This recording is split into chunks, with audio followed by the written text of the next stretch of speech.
गांव का नाम था शिवपुर। चारों ओर हरियाली और बीचों बीच एक प्राचीन शिव मंदिर। सावन का महीना आते ही गांव के लोग भगवान शिव की भक्ति में लीन हो जाते थे।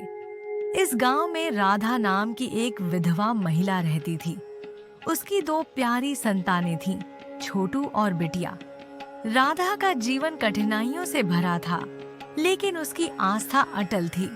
राधा हर दिन शिव मंदिर जाकर भगवान से प्रार्थना करती थी, हे भोलेनाथ, मेरे बच्चों का जीवन खुशहाल बनाओ, उनकी सभी मुश्किलें दूर करो। राधा के पति का देहांत कई साल पहले हो चुका था और उसके पास आय का कोई निश्चित साधन नहीं था। वह कभी-कभी गांव के लोगों के कपड़े सिलाई कर या खेतों में काम कर थोड़ा बहुत कमा लेती थी, लेकिन यह पर्याप्त नहीं था। बावजूद इसके राधा कभी हार नहीं मानती थी। वह अपने बच्चों को पढ़ाई के लिए प्रेरित करती और उनके सपनों को पंख देने का हर संभव प्रयास करती।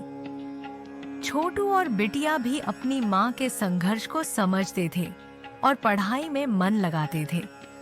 सावन का महीना शुरू होते ही राधा ने शिव मंदिर में नियमित रूप से जाना शुरू कर दिया। उसने भगवान शिव के सामने व्रत रखने का संकल्प लिया और अपनी समस्याओं का समाधान पाने की प्रार्थना की।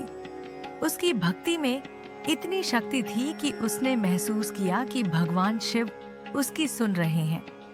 एक रात राधा को सपने में भगवान शिव ने दर्शन दिए और कहा, राधा, तुम्हारी भक्ति से मैं प्रसन्न हूँ। तुम्हारे जीवन में जल्द ही खुशियां आएंगी। इसके बाद राधा के जीवन में चमत्कारिक बदलाव आने लगे।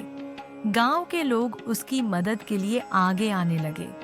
छोटू और बिटिया की पढ़ाई के लिए गांव के मुखिया ने आर्थिक सहायता की पेशकश की।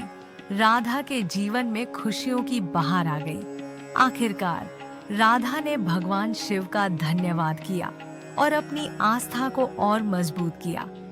उसने अपने बच्चों के साथ मिलकर गांव के लोगों के साथ खुशियां मनाई और इस बात का संदेश दिया कि आस्था और मेहनत से हर मुश्किल का हल निकाला जा सकता है।